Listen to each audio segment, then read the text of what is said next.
Il y a un commandement dans les Écritures qui est mentionné depuis longtemps dans l'histoire, une partie qui n'est pas facile à accepter. Un commandement qui, jusqu'à aujourd'hui, fait encore l'objet de débats, non seulement parmi les critiques, mais aussi parmi ceux qui étudient sérieusement la Bible.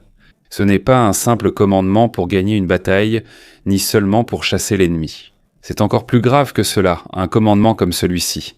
Effacer tout, hommes, femmes, enfants, animaux, même leurs souvenirs.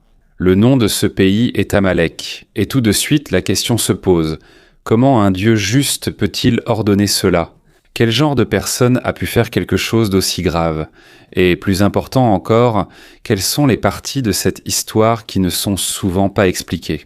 Pour comprendre cela, nous devons revenir au début, avant même l'ordre, retourner dans le désert. Mais avant de commencer, n'oubliez pas d'aimer cette vidéo. C'est très important pour notre contenu. Merci beaucoup et maintenant, commençons. À l'époque où Israël n'était pas encore une nation stable, ils venaient en tout juste d'être libérés d'Égypte, ils étaient encore faibles, sans murailles, sans armée organisée, sans aucune certitude. Ils marchaient avec des enfants, des personnes âgées et des malades qui ne survivaient que jour après jour. Et c'est là qu'Amalek est apparu et selon la Bible, il y a un détail qui est souvent négligé. Ils n'ont pas attaqué de front, ils n'ont pas défié les plus forts, ils n'ont pas combattu loyalement. Ils ont attaqué les traînards, les fatigués, les faibles, ceux incapables de se défendre. Des enfants, des personnes âgées, des gens incapables de se défendre. Ce n'était pas une guerre normale. C'était une attaque planifiée contre les plus faibles, une décision froide et cruelle, et ce détail change toute l'histoire. Cela montre que ce n'est pas simplement une guerre, c'est une décision morale. Ce n'est pas seulement que l'ennemi veut gagner. Ils ont choisi de blesser des gens qui ne pouvaient pas se défendre. Ils ont attaqué un groupe. Leur esprit était encore blessé par l'esclavage. Un peuple qui commence tout juste à se lever en tant que nation. Dès ce premier événement, tu peux déjà voir quel est leur caractère, ce qu'ils valorisent, et à quel point la violence qu'ils sont capables de commettre est cruelle. Et ce qui est encore plus effrayant, c'est que cela ne s'est pas produit qu'une seule fois. Selon la Bible, Amalek est en revenu encore et encore pendant une longue période. À chaque génération, c'est la même méthode, une attaque soudaine, une invasion. Cibler les faibles, aucun signe de changement, aucun repentir, aucune tentative de faire la paix. Le schéma reste le même. La violence se répète, la douleur se répète. Il y a de nombreux récits. Mais les gens ne le remarquent pas. Ils ne savent pas que ce n'est pas juste un court combat. C'est une colère qui dure depuis des centaines d'années. Du point de vue biblique, les Amalécites ne sont pas de simples ennemis. Ils représentent une menace constante pour la vie d'Israël. Un groupe qui choisit sans cesse d'attaquer quand l'ennemi est faible, sans défense, exposé. Et c'est ici que nous arrivons à la partie la plus difficile de l'histoire. Après une longue période de violence, il y a un ordre qui est vraiment choquant. Israël a reçu l'ordre de se souvenir d'Amalek, pas seulement comme une histoire, mais comme un avertissement. Et au-delà de cela, il y a un autre ordre encore plus lourd. Amalek doit être effacé, même leur souvenir doit disparaître. Et c'est là que surgit la question la plus difficile. Quel genre de Dieu donnerait un tel ordre ? Pourquoi doit-ce être total ? Qu'est-ce que cela révèle sur la justice ? Jugement. Et face à la nature continue du mal, ces questions sont importantes. Et il est juste de les poser. Mais on ne peut pas y répondre si on les sépare de toute l'histoire. Tu ne comprendras pas l'ordre si tu ne sais pas ce qui s'est passé avant cela. Tu ne peux pas juger la fin si tu ne connais pas tout le processus qui y a mené. C'est pourquoi nous devons examiner chaque attaque, chaque retour d'Amalek dans l'histoire. Nous devons comprendre qui ils sont, comment ils ont agi, et pourquoi ils sont devenus un symbole du mal qui ne s'arrête jamais. Ce n'est qu'à ce moment-là que nous comprendrons le poids et la raison du dernier ordre. Ce n'est pas une histoire facile, c'est un voyage à travers les parties sombres des Écritures. Mais en traversant cela, nous comprendrons mieux ce qu'est la justice, ce qu'est le mal, et comment Dieu répond. La Bible ne cache pas les parties sombres, elle n'embellit pas le mal et elle ne simplifie pas le jugement. Si tu es prêt à affronter les questions difficiles et à accepter même ce qui n'est pas facile, continue. Cette histoire est importante, et à la fin tu comprendras pourquoi un nom presque oublié doit encore être rappelé. Ce n'est pas pour semer la haine, mais pour comprendre à quel point la méchanceté humaine peut être profonde, et comment Dieu y fait face. Revenons au début. La première attaque d'Amalek a eu lieu alors qu'Israël était encore dans le désert. Ils venaient en tout juste d'être libérés d'Égypte, un voyage qu'ils n'oublieront jamais.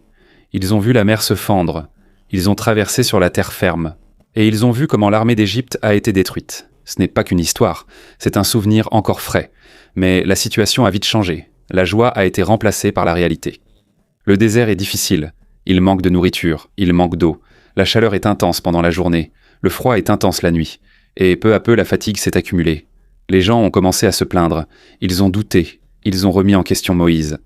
Il y en avait même qui voulaient en retourner en Égypte, même en esclavage, être esclaves du moment qu'il y avait de la nourriture et de la sécurité.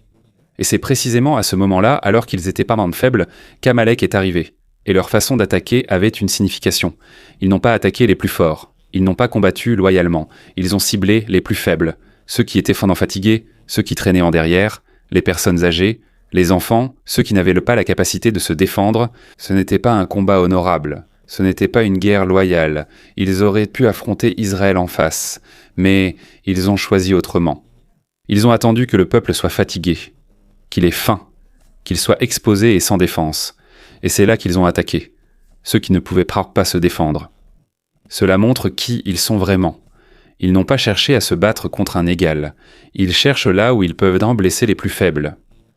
La violence n'est pas un accident, c'est le but même. Israël a combattu. Josué a mené le combat, pendant que Moïse était en haut de la colline en train de prier. Quand il levait les mains, seul Israël l'emportait. Quand il les baissait, Amalek devenait plus fort. Alors Aaron et Hur l'ont aidé. Ils ont soutenu ses mains jusqu'à la fin du combat. Amalek a été vaincu, mais quelque chose s'est déjà passé. Il y a eu des morts. Les plus faibles ont été touchés en premier. Et c'est là le point important. L'histoire ne s'est pas arrêtée là. Ce n'était que le début. Pendant longtemps, Amalek est revenu encore et encore, toujours de la même manière, les mêmes actions. À l'époque des juges, Amalek s'est allié secrètement avec d'autres nations pour attaquer à nouveau. Ils n'ont jamais disparu. Ils ont continué, comme s'ils étaient toujours dans l'ombre, attendant le bon moment. Et c'est là qu'ils se distinguent des autres ennemis. Beaucoup de nations ont combattu Israël. Mais Amalek est différent. Toujours le même schéma. Les mêmes cibles, toujours les faibles, toujours ceux qui sont sans défense. Et cela ne s'arrête jamais. Cela ne ressemble pas à un simple combat. Ce n'est pas seulement une question de terre. Ce n'est pas seulement de la politique. On dirait qu'il y a une haine personnelle. Et pendant longtemps, le cycle a continué. Attaque, combat, un peu de calme, puis une nouvelle attaque, toujours la même chose. Quand Israël est faible, c'est là qu'ils attaquent. Il y a un plan, il y a une intention, il y a de la cruauté. Ce n'est pas un accident, ce n'est pas seulement de la légitime défense. Ils ne cherchent pas seulement des richesses ou des terres, il y a une intention, il y a une direction, il y a un objectif clair. Et c'est là que la question se pose. Pourquoi Dieu a-t-il permis cela ? S'il peut fendre la mer, pourquoi n'a-t-il pas détruit immédiatement les Amalécites ? C'est une bonne question. Mais la réponse n'est pas simple. La Bible montre qu'il y a une raison plus profonde. Peut-être pour mettre à l'épreuve la foi d'Israël. Peut-être pour les façonner. Peut-être pour montrer quelque chose qui ne serait compris qu'avec le temps. Et c'est là le point important. La Bible n'explique pas toujours la raison de Dieu. Mais une chose est claire. Dieu voit ce qui se passe. Il connaît le schéma. Il ne l'a pas ignoré. Il ne l'oublie pas. Et c'est ici que la partie la plus difficile de l'histoire entre en jeu. Parce qu'il viendra un moment où ce cycle prendra fin, mais pas d'une manière facile à accepter, pas d'une manière confortable. Les Amalécites pensaient qu'ils pouvaient continuer ainsi pour toujours, qu'ils pouvaient attaquer les faibles sans aucune conséquence, qu'il n'y aurait jamais de répercussions.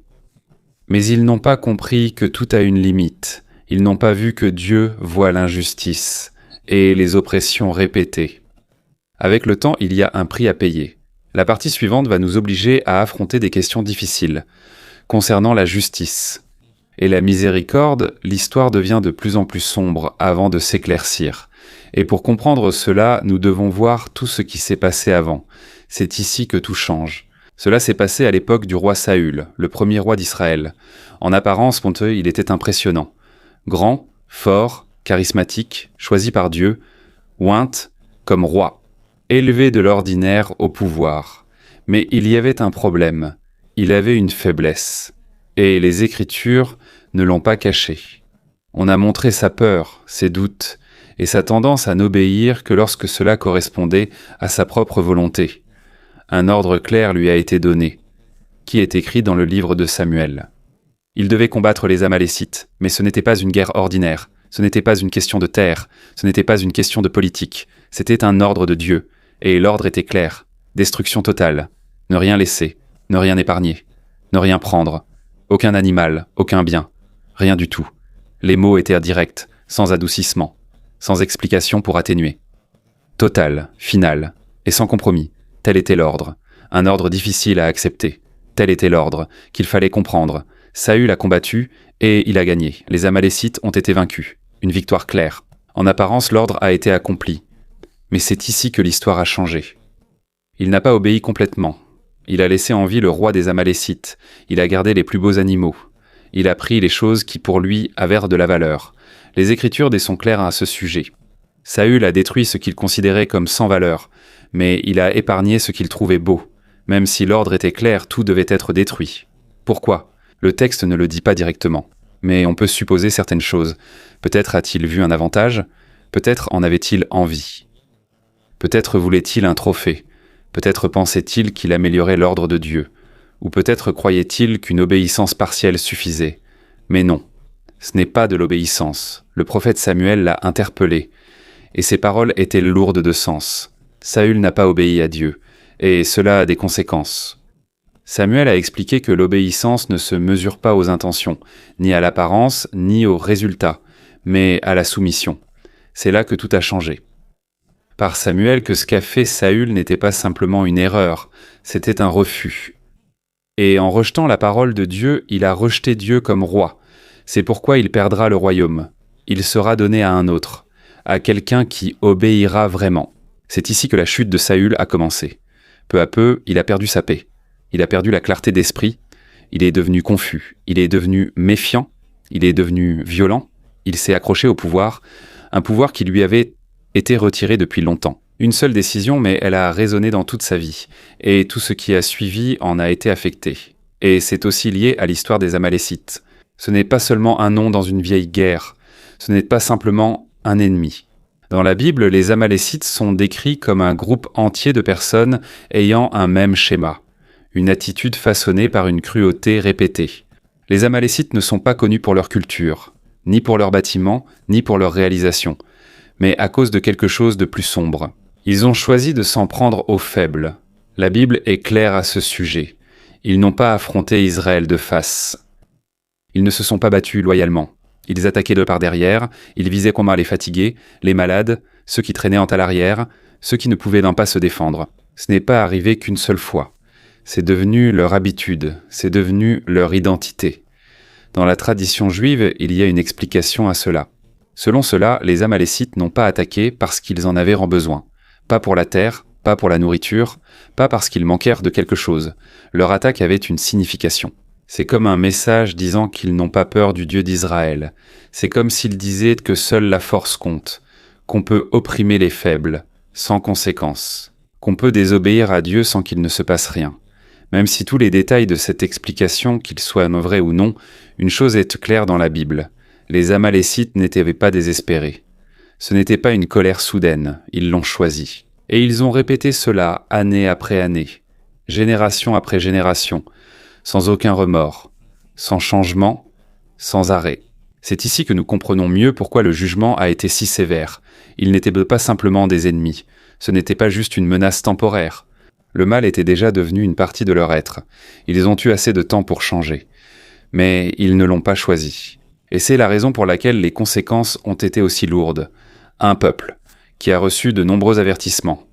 Il y a eu des événements dont ils auraient pu tirer des leçons. Ils ont eu des occasions de changer. Il y avait un exemple clair devant eux. Mais ils ont quand même choisi de continuer. Aucun changement, aucun retour en arrière, aucun renoncement à la cruauté. Il n'y avait aucun signe qu'ils voulaient s'arrêter. Il y a un détail important dans cette histoire qui est souvent négligé. La Bible n'a pas seulement dit de vaincre Amalek, elle a aussi dit de se souvenir d'eux. Il a été ordonné à Israël de ne pas oublier, de l'écrire, de le garder en mémoire. Souviens-toi de la façon dont ils ont attaqué les plus faibles. Souviens-toi de la violence répétée. Souviens-toi de ce qui arrive lorsqu'un peuple refuse de changer.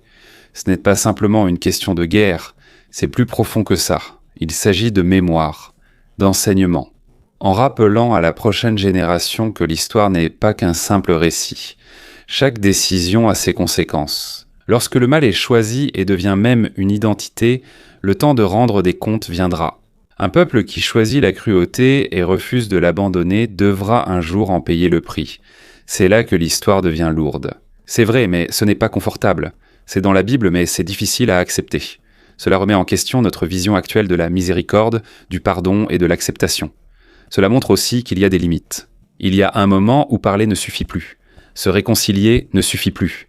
Le compromis ne suffit plus. Il y a des moments où la réponse, c'est la séparation, le jugement et la fin définitive. Et c'est là que la question se pose. Peuvent-ils encore changer ? Peuvent-ils encore arrêter la cruauté ? Peuvent-ils encore choisir de ne plus attaquer, surtout les plus faibles ? La Bible n'a pas répondu directement. Mais l'histoire montre clairement. Ils n'ont pas changé, ils ne se sont pas retirés, il n'y a eu aucun repentir, aucun changement. Ils ont continué jusqu'à la fin. Ils ont choisi le même chemin encore et encore. Aucun changement, aucun détour. Et il est arrivé un moment où leur choix a eu des conséquences. Ce n'est pas parce que Dieu est cruel, ni parce qu'il change d'avis, mais parce qu'il y a une limite. Parce que la méchanceté, lorsqu'elle est répétée sans repentir, ne peut pas continuer éternellement. Le jugement viendra. Et c'est ce qui est arrivé aux Amalécites. C'est l'histoire que nous essayons de comprendre. C'est pourquoi leur nom reste dans la Bible, comme un avertissement, comme un rappel, comme une leçon. Choisir le mal, même lorsqu'on a la chance de changer, a des conséquences. Mais maintenant, nous allons entrer dans la partie la plus difficile de l'histoire, la partie qui trouble vraiment l'esprit. Autrefois comme aujourd'hui, l'ordre de Dieu d'exterminer complètement les Amalécites, même les femmes, même les enfants.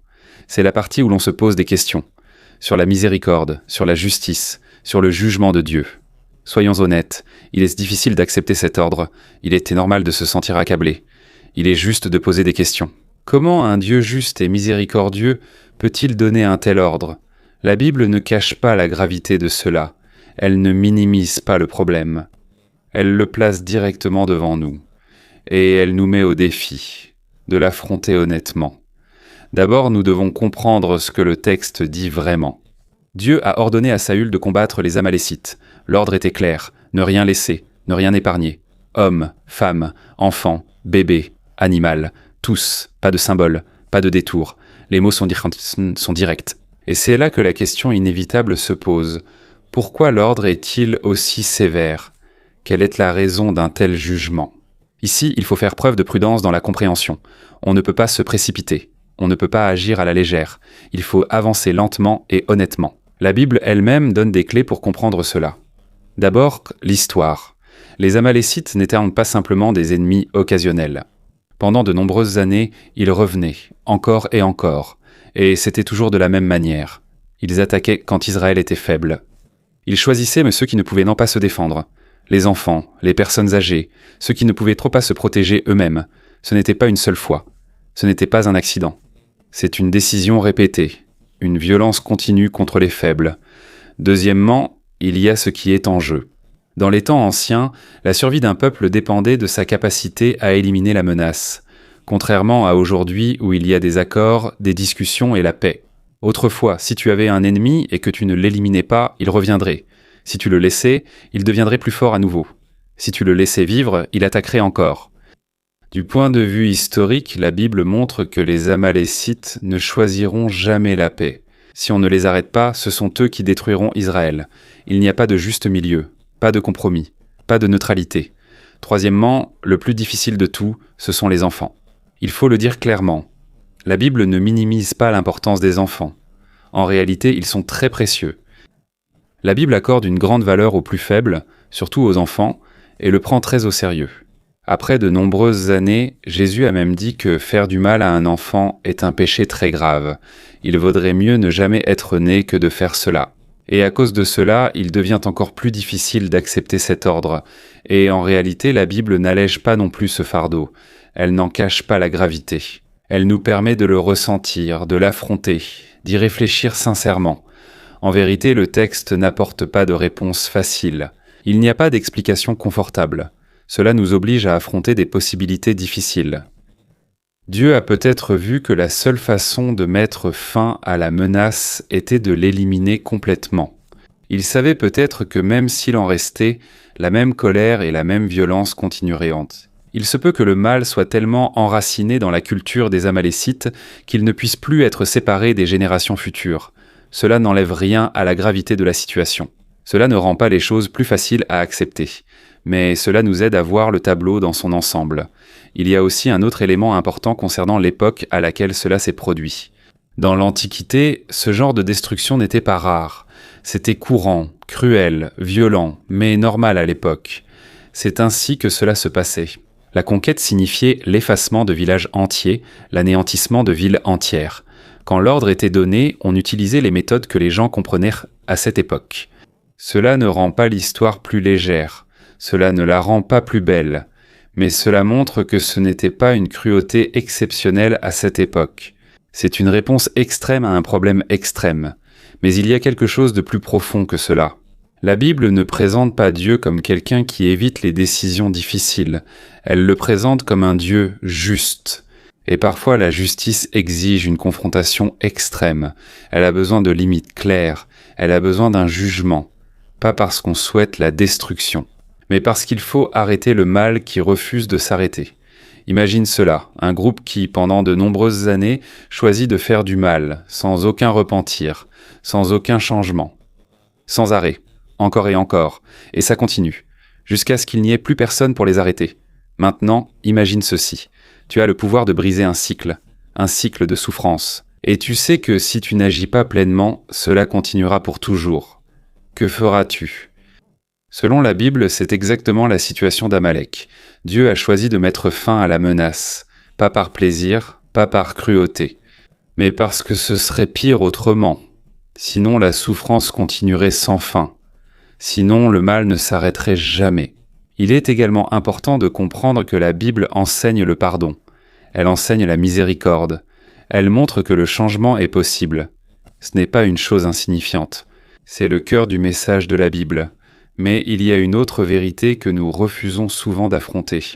La miséricorde n'est pas éternelle si le mal est choisi délibérément.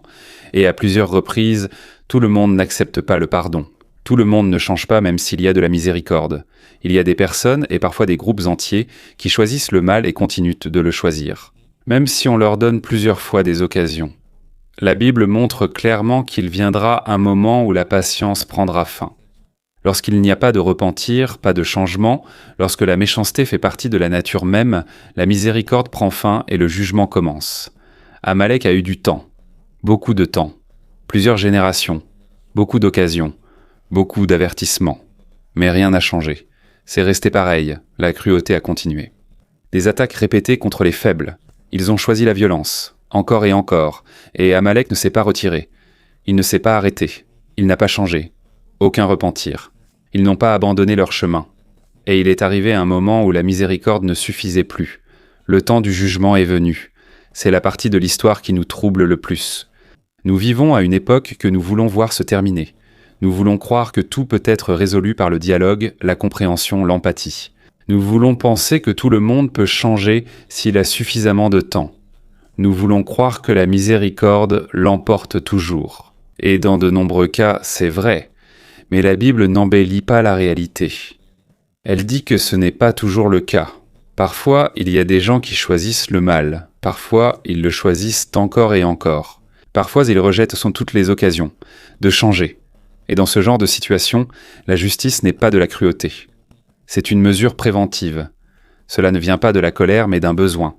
Ce n'est pas parce qu'on aime la punition, mais parce qu'il faut empêcher la propagation du mal. C'est ce qui est arrivé à Amalek. Ce n'est pas une histoire simple. Ce n'est pas confortable. Ce n'est pas facile à d'accepter. Et c'est peut-être la raison pour laquelle cela nous affecte encore aujourd'hui. Parce que cela nous confronte. Cela nous fait réfléchir. Cela nous pousse à nous interroger. Qu'est-ce que la justice ? Qu'est-ce que la miséricorde ? Où sont les limites ? Et comment faire face au mal qui refuse de s'arrêter ? Et si nous terminons l'histoire ici, il y a une chose qui doit être claire. Ce n'est pas une histoire pour simplifier le bien et le mal, ni pour minimiser la gravité de ce qui s'est passé. mais pour montrer qu'il y a des situations auxquelles il n'est pas facile de répondre. Et au final, ce qui compte, ce n'est pas la rapidité avec laquelle nous jugeons, mais à quel point nous faisons l'effort de comprendre avant de donner une réponse.